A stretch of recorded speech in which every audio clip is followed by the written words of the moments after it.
생활에 도움이 되는 경제 뉴스 알기 쉽게 전해드립니다. 7월 마지막 주부터 8월 첫째 주가 가장 많은 분들이 휴가를 떠나는 시기이죠. 네, 그래서 정부가 내놓은 특별 교통대책 알아보고요.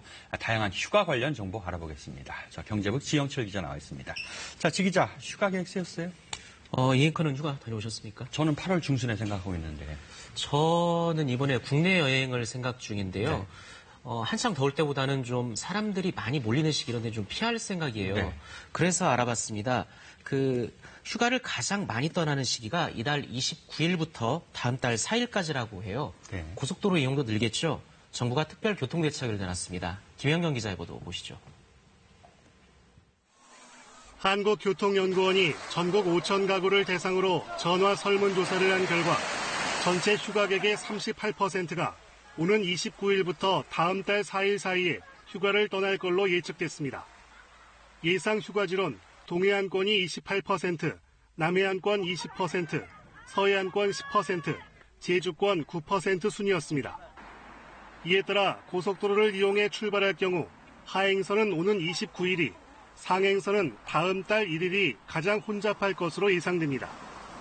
또 이달 21일부터 다음 달 10일까지 하루 평균 11만 5천 명이 출국할 것으로 전망됐습니다. 해외여행지론 27%가 동남아를 선택해 가장 인기가 높았습니다. 국토교통부는 오는 21일부터 다음 달 10일까지를 휴가철 특별교통대책 기간으로 정하고 열차와 고속버스, 항공기 운행 운항 횟수를 대폭 늘리기로 했습니다. 또 고속도로 위엔 무인 비행선을 띄워 버스 전용 차로와 갓길 위반 차량을 감시할 예정입니다. 정부는 서울 양양 고속도로의 동홍천 양양 구간과 제2영동선 광주 원주 구간, 상주 영천선 등의 개통으로 휴가길 교통 체증이 다소 완화될 걸로 기대한다고 밝혔습니다. KBS 뉴스 김현경입니다. 네, 아무래도 휴가철엔 렌터카 이용객들도 늘 텐데 보험이 중요하죠? 네, 그렇습니다. 내가 아무리 운전에 자신이 있다, 운전은 잘한다 이래도 자기가 평소에 몰던 익숙한 차가 아니잖아요. 그리고 특히 SUV를 몰던 사람은 세단을 빌리면 운전자가 보는 높이가 낮아지고 주변의 거리감도 달라집니다. 평소 익숙한 길도 아닙니다. 그래서 휴가철에는 렌터카 교통사고가 평소보다 18% 많이 일어난다, 이런 통계도 있습니다. 몇 푼 아끼는 것보단 보험은 철저하게 들어놔야 합니다. 만약 차를 빌렸는데 내가 좀 더 사용하고 싶다, 그러면 반드시 사전에 렌터카 지점에 연락을 해야 합니다.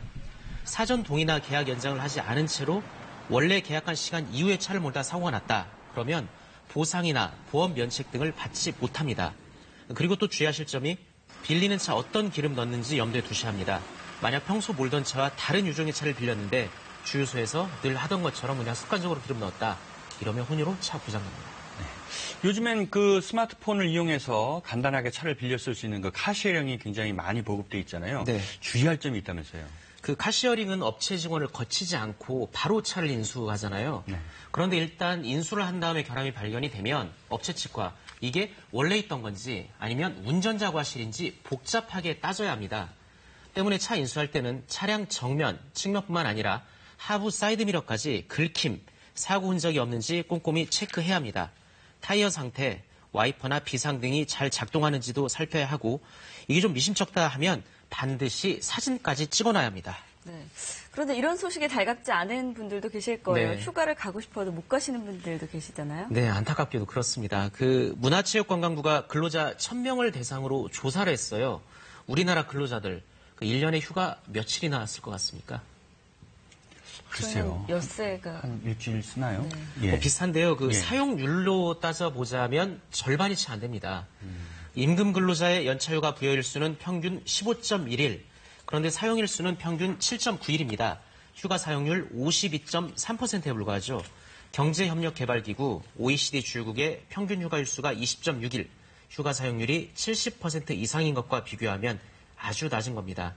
휴가 사용일이 5일 미만이라는 대답이 34%로 가장 높았고, 연차휴가를 전혀 사용하지 않았다, 이런 응답자도 11%, 10명 중 1명꼴입니다. 그러면 연차휴가를 왜 다 못 쓰는지 물었습니다. 직장 내 분위기가 45%로 가장 많았습니다. 이 상사가 눈치를 준다거나 다들 휴가 안 가는데 나만 간다, 이러기가 좀 그렇지 않습니까? 업무 과다, 대체 인력 부족이 뒤를 이었습니다. 자, 그럼 휴가를 사용하지 못할 경우에 어떤 영향이 있을까요? 50%가 삶에 대한 만족감이 떨어진다 이렇게 답했습니다. 스트레스가 쌓여 일도 안 된다. 또 스트레스, 피로 누적으로 몸도 축난다가 뒤이었습니다. 아마 직장인들 공감하실 겁니다. 자, 휴가의 경제 효과를 분석한 결과도 나왔다죠?